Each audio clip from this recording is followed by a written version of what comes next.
You want some waiver wire. You want some waiver wire. You want some waiver wire. You want some waiver wire. Michael Bolton, you want some waiver wire. Thanks, Josh. It's Michael Bolton here, and it's time for another episode of the Locked On Fantasy Basketball Podcast. Let's get to it. Let's get to it, indeed. You are Locked On Fantasy, your daily NBA fantasy podcast. Part of the Locked On Podcast Network, your team every day. Hello and welcome to the Locked On Fantasy Basketball Podcast, brought to you by Basketball Monster. My name is Josh Lloyd and I've played these games before. I'm also the lead fantasy analyst at basketballmonster.com, and you can find me on Blue Sky, joshlloyd.bsky.social, on Twitter at redrock_bball, on TikTok at redrock_bball, and on Instagram at Locked On Fantasy Basketball. Today's episode is brought to you by Game Time. Download the Game Time app, create an account, and use the code LOCKEDONNBA and get $20 off your first purchase. Also, LockedOnDaily.com. Why don't you just saunter over there? You can go and find all the best news for your favorite team, firing up and news that are delivered straight into your inbox. How many days a week? 5 days a week. Wow, that's days. There are a lot of days there, so you can check that out. And you can also double bang on this video. You can listen to the audio, and then you can follow it up with a bit of a listen on the audio side of it, and then go pre-bookmark the trade deadline show. Trade deadline show, yes. Yes, so we're talking waiver wire. Yes, that is exactly what we are doing here, and the leitmotif of this show is just it's about playing for the now, playing for the short term with an eye to the future, and that's I think how most of us should be playing fantasy basketball. And the further we get through each week, the more we can start to look to the future look more to the present without as long of a term view. Everything sort of changes. We are in week 13 of the NBA season, and we're going to be addressing stashes and that sort of stuff throughout the show, because I know it's one of the favorite topics of people, and we'll talk about the value of that and streaming and all that sort of stuff. I think we're going to have, I hope, some interesting stuff go down in this show. Not as interesting as the fact that it's Vasilija Misic's birthday today, so happy birthday to Vasa. As we look at this waiver wire action, let's just start with the most added players. We've got 3 sources. We start with Basketball Monster, which is a 48-hour reporting period here. The most added players there. Number 1 is Grayson Allen. Everybody panicked after the 14-minute game on Monday from Allen. There was 4 games left this week, and then he finished off Saturday with like 30 minutes. I still have no idea exactly how this rotation is going to play out, because Royce O'Neal, who's going to be somewhat of a part of it, is going to return. And I think it's hard for Allen to get 30 minutes a night when O'Neal is back, but it's possible. So I don't mind the out of Allen. I think you may have waited a little bit long to go and grab him, because this was the week to do it with 5 games on, but that's okay. The second most added player there is Donovan Clingan, who is an interesting player. We saw there is, we targeted, anti-targeted 2 teams in the preseason. I said, I don't care for shutdown talk. I hate it. It dominates too much discussion. It's all over the place. But there are 2 teams that I know that are going to be hyper-aggressive, because they have proven they will be hyper-aggressive, and they will be doing nonsense stuff for massive periods of the season, and it started earlier than I thought. And those 2 teams were Portland and Utah. And that is exactly how it has played out.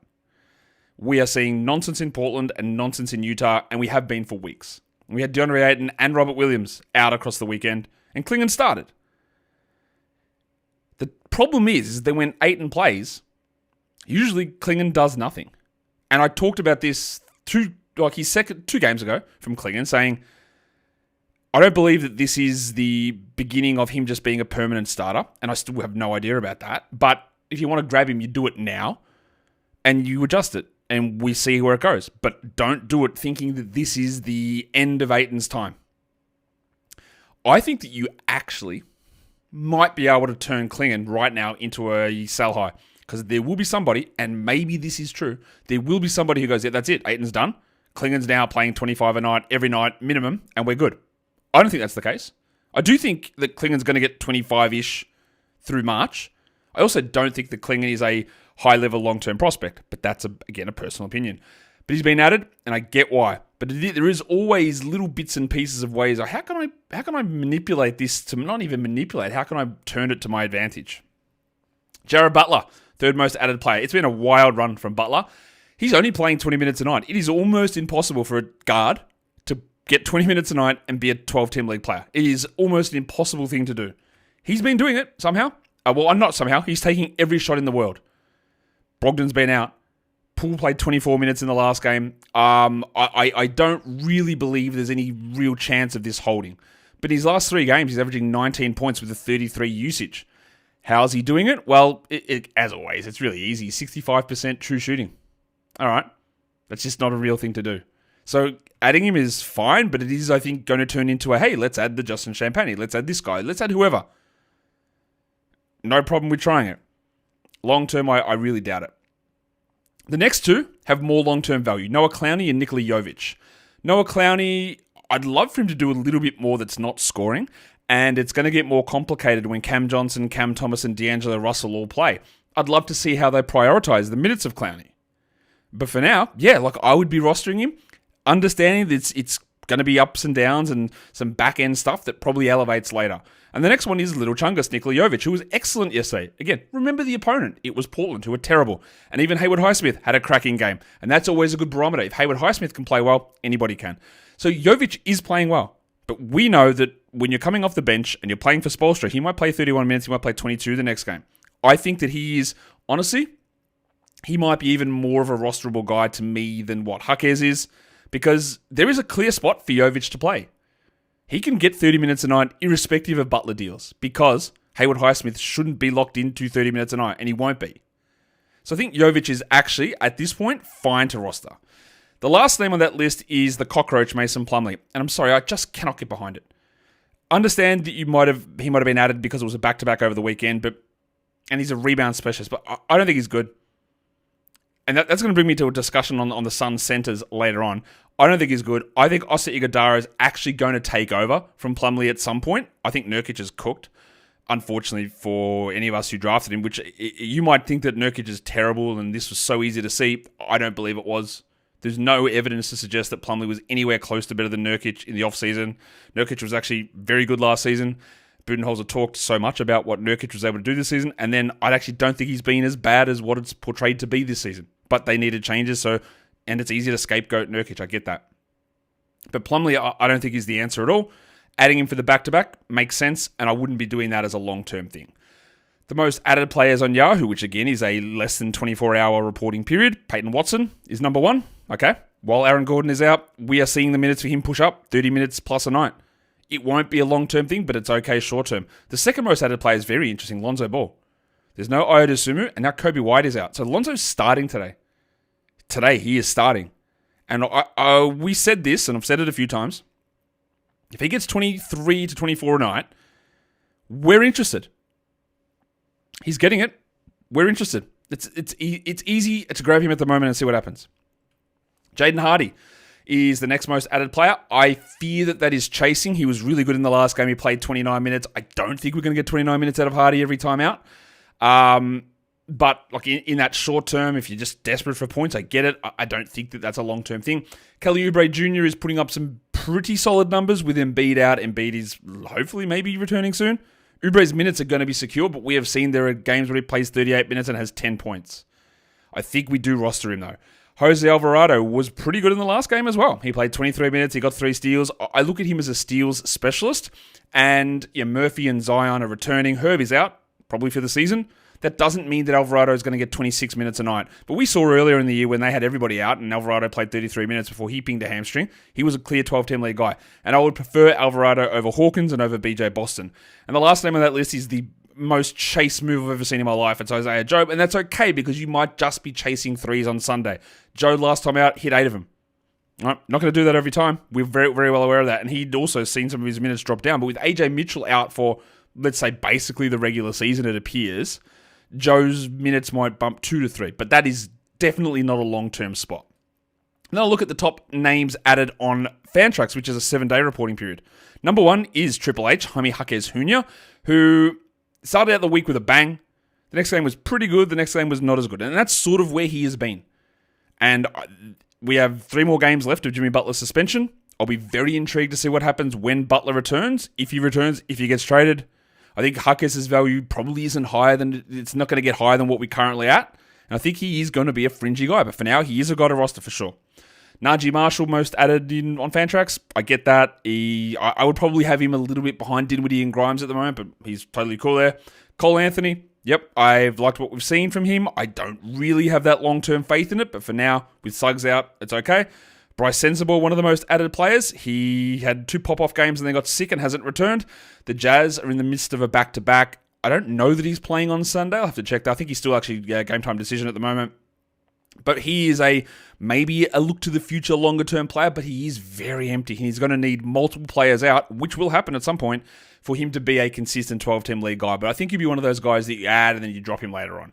And then the 2 Keons, Keon Ellis and Keon Johnson. Keon Johnson, I think, is a very clear add at the moment, very clear add and hold. And Keon Ellis is a clear add, although I have skepticism about how Doug Christie plays him. And we saw it last time out. He played 23 minutes, even with Fox out. Not a great sign, especially with Devin Carter pushing up.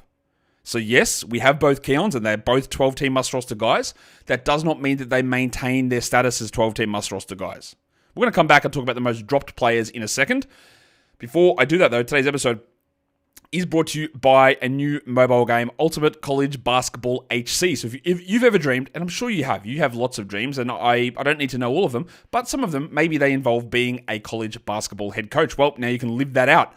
Controlling every detail of your program, recruiting players, hiring, coaching staff, training camps, NIL deals, managing scholarships, it is all in your hands. And then game time comes, you draw up the plays, you set the strategy. And that doesn't just work individual games. That's about setting the tenor for your program. What is the structure of your system to get the players in, to build up the legacy you've got? And we've got another way you can help boost that initial legacy. It's a special code for you. It's Locked On CBB, which you can use, all caps, inside the game store and get a free boost for your program. It's the perfect way to kickstart your coaching career. So download Ultimate College Basketball HC. Go to ultimate-cbb.com and look it up in the App Store. College Basketball HC. Begin your coaching legacy today.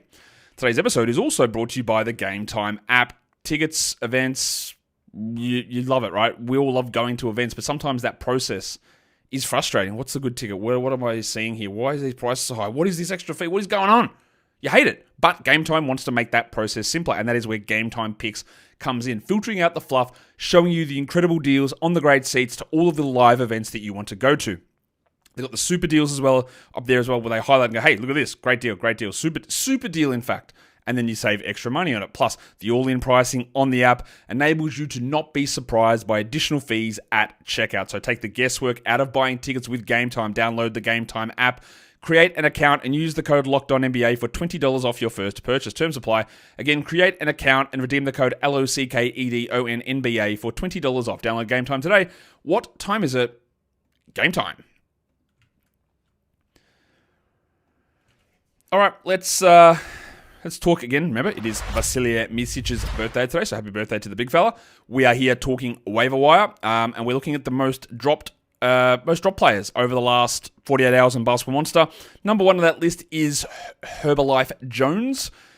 Torn labrum in the shoulder. Maybe he returns. Don't care. Not good enough to hold through this situation of out indefinitely. Now, out indefinitely might be 6 weeks, but we are here on the 13th of just January for me. 6 weeks is the end of February, and then it's fantasy playoffs. And what incentive do the Pelicans have to bring him back? Or it's surgery. He's out for 6 months. Right? Absolutely no reason to hold Herb. Justin Champagny is one of the most dropped players because he's one of those players who flashes a couple of good games when the system allows it, when the opportunity allows it, when the scenario allows it, and then he's not that good. If we see situations where, hey, Champagny's back to starting and playing 27 minutes, then we'll jump all over it because we've seen him produce in that sense. But when you've got Kispert and George and Bilal and Sarr and Kuzma all there ahead of him, well, it's almost impossible for him to get those numbers. Oh, but also, by the way, I talked about Keon Ellis before. De'Aaron Fox is back today. Keon Ellis back on the bench. Again, Doug Christie did not figure it out to play 35 minutes of Keon Ellis a night. That's not what happened.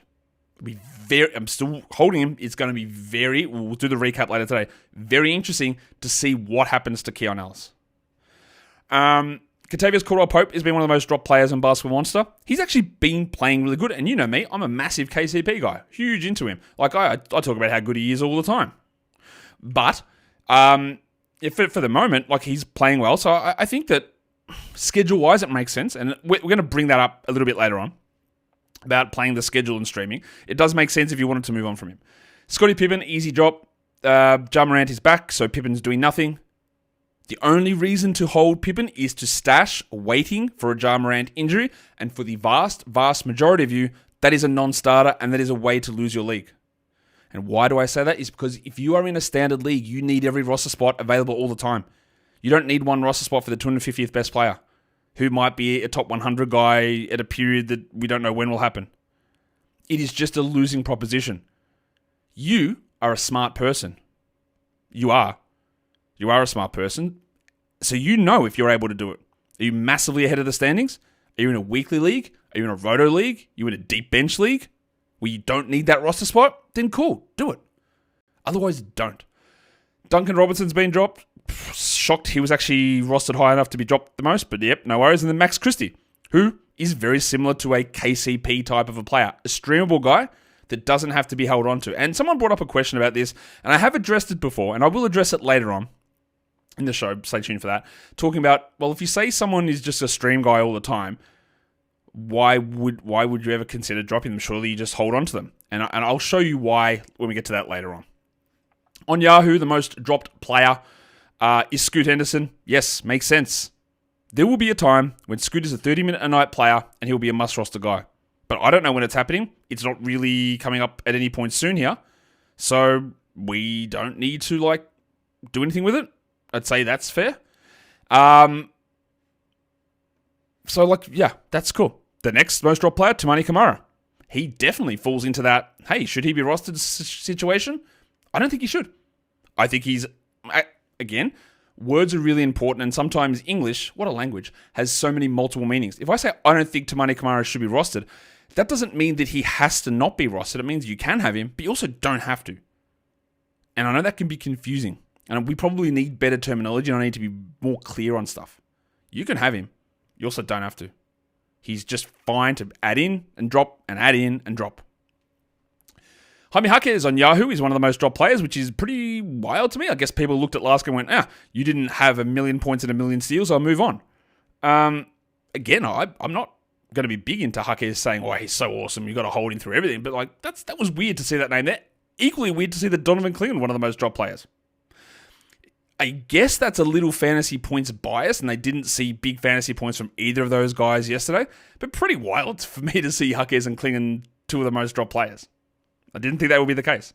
Mike Conley and Santi Aldama, two of the most dropped players. Conley, absolutely easy drop. 10 and 12s, he's gone. And Aldama, since returning from the injury, he is turning into the Santi Aldama that I thought we would get. Not the one that exceeded all of my expectations for 10 weeks. I think he probably is a drop, but I also don't think that you necessarily have to do it. But when you have the pre-bias of I don't think Santi's a 12-team league guy, and then he goes back to being that level, which is where I'm at now, I go, yeah, that makes sense that he's not playing that well, because I don't think he's that good. And everything that he was doing beforehand was shooting 7-8 percentage points above any expectation that I had. So that is where my position on Santi. If you're a big Santi legend, then you will have a different opinion. You go, this is a slump, and he'll bounce back to the previous numbers. And that is where we have differences of opinion. And that is sick. That's sexy about fantasy.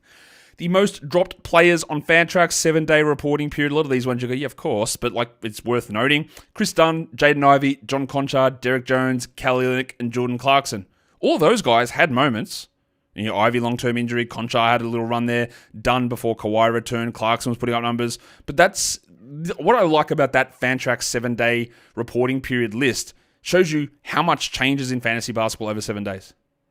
Over 7 days, that is how much changes. You go, of course those guys have been dropped, but 7 days ago, people were having real discussions about this. Jordan Clarkson wasn't hurt. Ivy was available. Conchar was putting up solid numbers. Stuff changes so quickly. And that is literally where we're at with it. So while they're all obvious 10 and 12 team, and honestly, for a lot of those guys, 14 team league drops, it's just a great way to highlight how fast things can spin. Today's episode is brought to you by Open Phone. When you're running a small business, you wear a lot of hats. I've got a lot of hats, but I don't wear them all at the same time. Open Phone, though, enables you to get your business phone and stop that juggling between personal and business. OpenPhone is the #1 business phone system designed to help you keep your work and your personal life separate. For just $15 a month, you get complete transparency and visibility into everything happening with your business phone number. OpenPhone works through an app on your phone or computer and integrates with tools like HubSpot and hundreds of others. And I'll be honest with you, I don't actually know what HubSpot is, but I'm sure it's something that people working those sort of businesses it's really important to them. OpenPhone also uses AI-powered call transcripts and summaries, so you'll have a rundown of your calls and action items the second that you hang up. And if you miss a call, well, no problem. Automated messages are sent directly to your customer, ensuring that you never miss an opportunity to engage. And right now, OpenPhone is offering 20% off your first 6 months when you go to openphone.com/LockedOnNBA. That is openphone.com/LockedOnNBA for $20 off for 6 months. Openphone.com/LockedOnNBA if you have existing numbers with another service. OpenPhone will also port them over at no extra charge.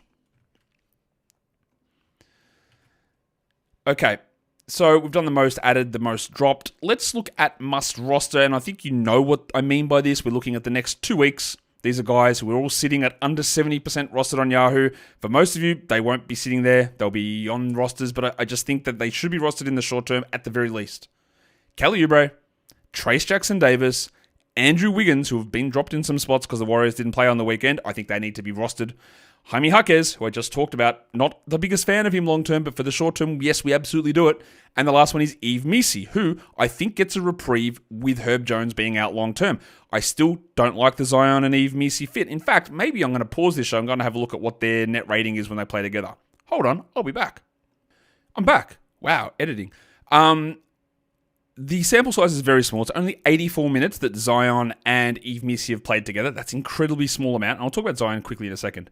They are a -6 net rating during that time. Odyssey, horrible. Like that's a horrible net rating during that time. And my worries with Missi have always basically been, I like the player, I like the archetype as a general rule, except I couldn't have found a worse fit than playing next to Zion. That's been my thing. And then Zion's been out for a period of time, which has helped Missi. Now Jones is out. We're still going to have 6 guys, and Missi's going to be the 6th player on that team. But for now, in the short term, while we work through things, I think it is he is a guy to roster for now. He's a guy to roster for now. And then we, as like I said with the 7 days ago, drop things. We make adjustments. Things change really, really quickly. And that's how we approach this. Is how we have success playing fantasy. All right. What else was I going to say? Oh, yeah, let's talk about Zion. Because someone, like, obviously frustration, the suspension for Zion, the injuries, the rehab, all that stuff. There's so many frustrations. And I am actually out on drafting Zion in fantasy, really, not forever again. And I'm not because I'm someone that's, wants to piss in my own mouth here and, like, just, I'm so bad. Because when you have multiple hamstring injuries, same hamstring, the same recurrent injury, leading to a weakening of something there, that's my problem. That's my Zion problem, my current Zion problem. That is my Embiid issue. That is my Kawhi issue. But then all this other stuff just compounds onto it. But someone was like, they're so annoyed. They go, man, I'm just going to drop Zion. It's not worth the hassle. I was like, okay. You said this like after the suspension has been served and he's literally about to play in 10 hours time. That is an insane reactive move. It makes no sense to do it. You are literally, he is going to play right now. And you're going to drop him because you're annoyed at something, that is a losing fantasy move. Shout out to losing fantasy moves. Let's look at droppable guys. I think you know how most of this works. Again, do you have to drop him? No, do what you want. Hold on to him if you want. In a lot of cases, it will make sense to. But when you look at your roster and you go, I need to squeeze games out. I need to take a flyer on someone. I need to do this. I need to do that. And these guys sit on your roster. You should look at them and go, yeah, am I going to lose out? Probably not. Number 1 on this list, and these aren't really ordered, but he's just the first name there, Zach Edey. Edey, much like with Aldama, I don't think that he is as good as some people think he is in real life. I don't think that he has the long-term high-level upside. And I've seen since returning from his injury, which also was not a concussion, by the way. Because I saw someone say, he's just working back from a concussion. Didn't have a concussion. They labeled a concussion and then they relabeled it a little bit under the table. Worst injury reporting team in the NBA at the moment, Memphis. A little bit under the table. They said, actually, it was effects from a migraine. So it wasn't a concussion. It was a migraine. Yep. So just be aware of that. And he's playing 21 minutes a night. It's not enough. He's not good enough. He will beat up on bad teams. He will do that. I am certain they will allow him to do that. But when they play good teams, he's not going to play that much. And it's not enough. And for some of you, it's worth holding. And I don't think that he has to be dropped. But I also don't think that he has to be held. I also think that we can move on from Christian Braun. It's another one of those scenarios where the first 5 weeks of the season, he blew us away. Me in particular, I didn't believe it. I said, why would I add him? This guy's not that good. And then he continued to do it for 6 weeks, and it was wrong. But now he's back to being that guy that I thought he was. He's only playing 28 minutes a night. Peyton Watson's playing more than him. Julian Strouder's playing the same as him. Russell Westbrook is absolutely dominating in the large minute role. And I don't see any way that Westbrook now goes and plays 6 or 7 minutes fewer than Brown. I think when Gordon returns, that Christian Braun he's not going to play 30 minutes a night, and he needs 35 a night on a lead efficiency to be a 12-team league guy. Therefore, you don't have to roster him. Dennis Schroeder, please. He's still sitting at insanely high numbers. What are we doing? Just this deserves a jack. Get that garbage out of here. The next one is a little bit iffier. It's Tyus Jones. We've had 4 games since the Suns changed their starting lineup. Jones has had 1 good one. All the other ones, minutes way down, usage way down. They are leaning more into Devin Booker. They are leaning more into Grayson Allen. And Royce O'Neal is about to return today as well. This, once again, much like with Santi Aldama, much like with Christian Braun, it aligns with my preseason view on Jones, which was, why would they put the ball in his hands when Beal, Booker, Durant all exist? And then you can get better shooting from Allen or better defense from Dunn or O'Neal. It makes no sense that he plays 31 minutes a night. And now that is actually happening. Now, his assists are super valuable for some fantasy teams. And that, again, that's where you make the individual determination. But if you're just holding on to him and going, well, he's Tyus Jones, I guess I've got to hold. I don't think you do. Dan Gafford, if he gets 21 minutes a night, we drop him. If he doesn't, which he's not, if he gets 20 minutes a night, you hold him. If he gets 15, 16, you don't. And this is, again, where I love this game. I love the league. I love all of this stuff because we can all have different opinions. Because I said the other day, it's very clear to me that Derek Lively is the better center. It was very clear to me last season. It was very clear now that Jason Kidd believes the same thing that I believe, that Derek Lively is the best center. He's playing 32 minutes a night and Gafford's not playing. But someone in the comments said, I actually disagree. I think Gafford's the better center. He can actually create his own shot and he's more versatile. I went, okay, to me, that is actually wild, but somebody believes it. And that means that's where we get differences of opinion in trades and buy lows and sell highs. And that's okay. I don't know if I'm right. I don't know if that guy's right. I think I'm right. Of course I do. Because if I didn't think I'm right, I wouldn't believe it. But he thinks he's right as well. And that's cool too.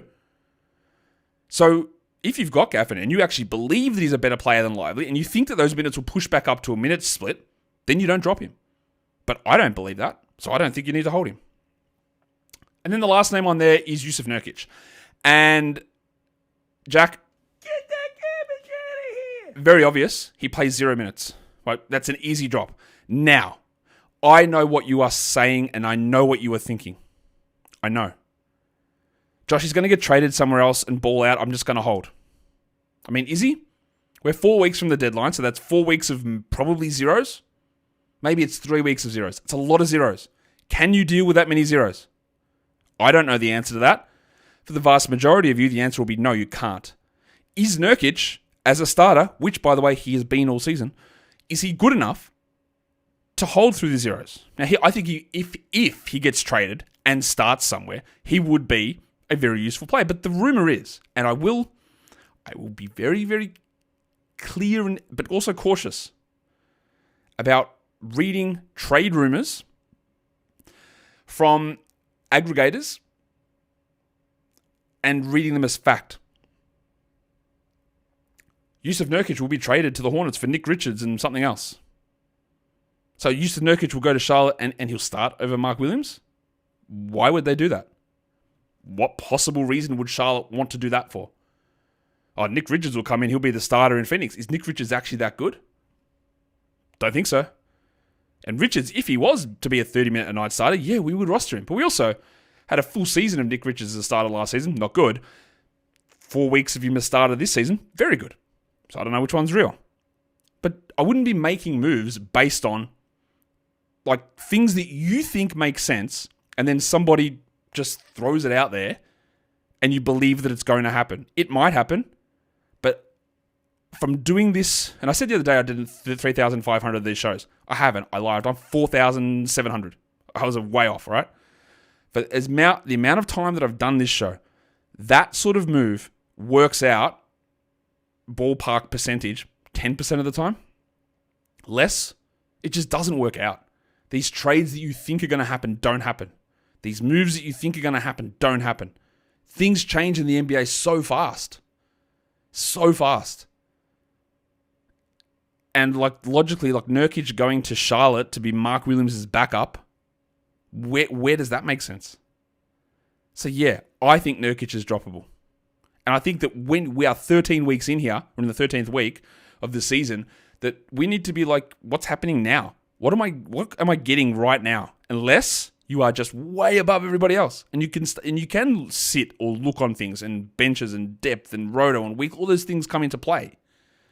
But otherwise, Nurkić isn't producing. If I drop him and someone else adds him, oh well, is it actually going to break the bank? Is it going to break me?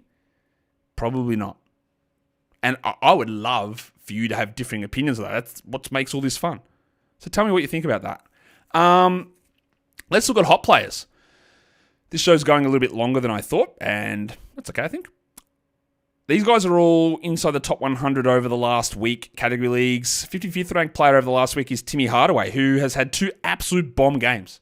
He had a 26 point with 6 threes game and no other stats. And then he had 27, I think, with 7 threes the next time out. But he had 21 points in the first half and then did nothing in the second half. And that is Tim Hardaway.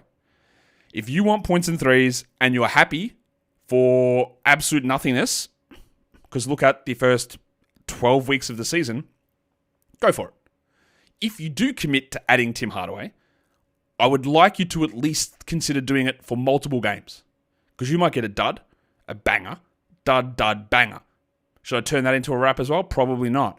But that's the way he rolls. If you just try to hit lightning in the bottle and hit the big game from Tim, you're not going to hit it.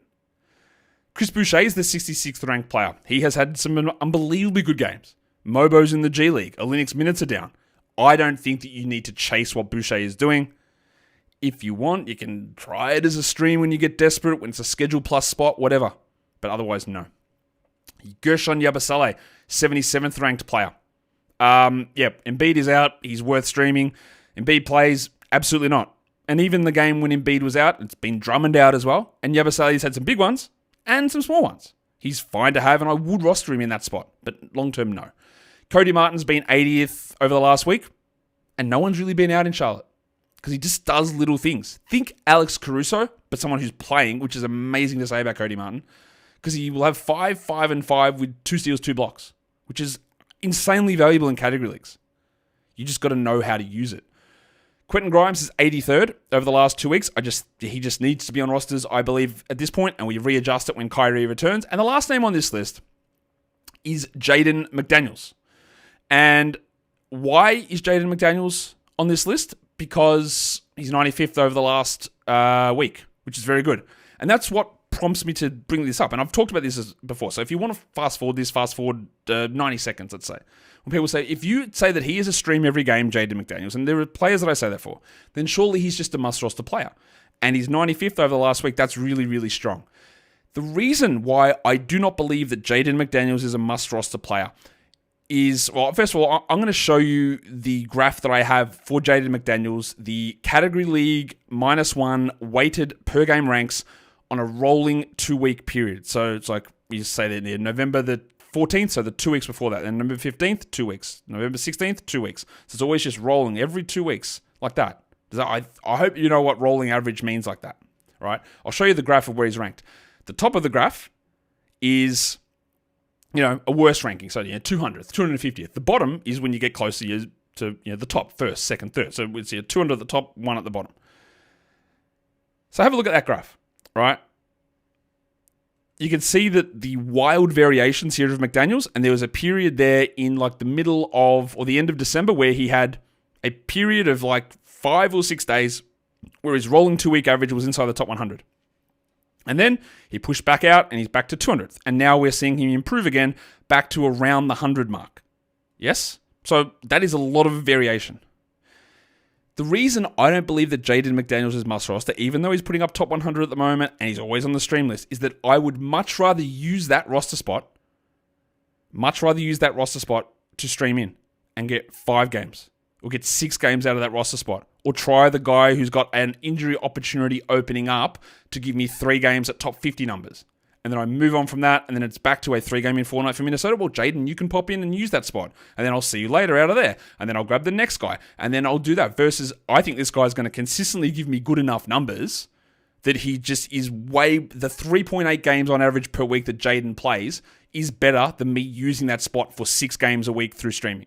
And I don't think he hits that mark. So it's never about, when you're talking about these sort of players, it's not about, is there someone individually off the waiver wire who's better than him? Because they don't have to be.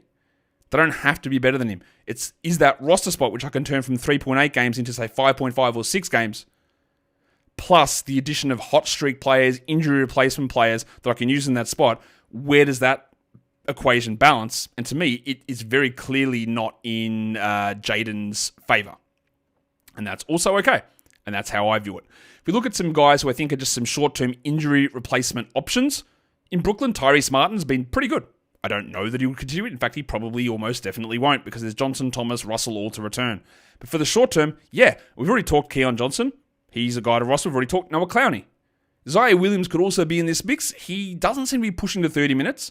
Martin's an interesting name that, really, we're talking for the double onyx, diamond, titanium, platinum, palladium type leagues. And the next two, Utah is Dickiness. We know this. Isaiah Collier, though, gets you 7 assists a game while Keontae George is out. Do it. Roster him. For that only. Understanding you're going to get cooked in other areas.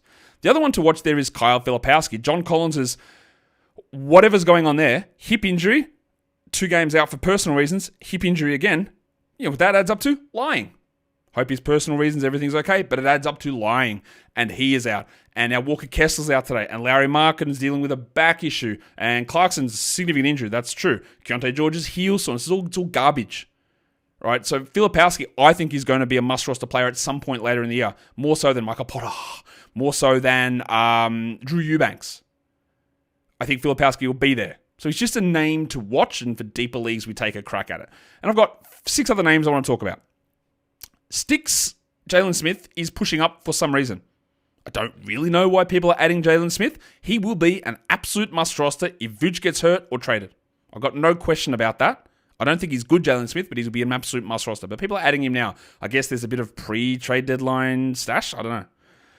Nick Richards, I just spoke about that deal with him, and people are deciding to make that move. And yeah, if he went to Phoenix, do I think he's better than Mason Plumlee? I think it's touch and go.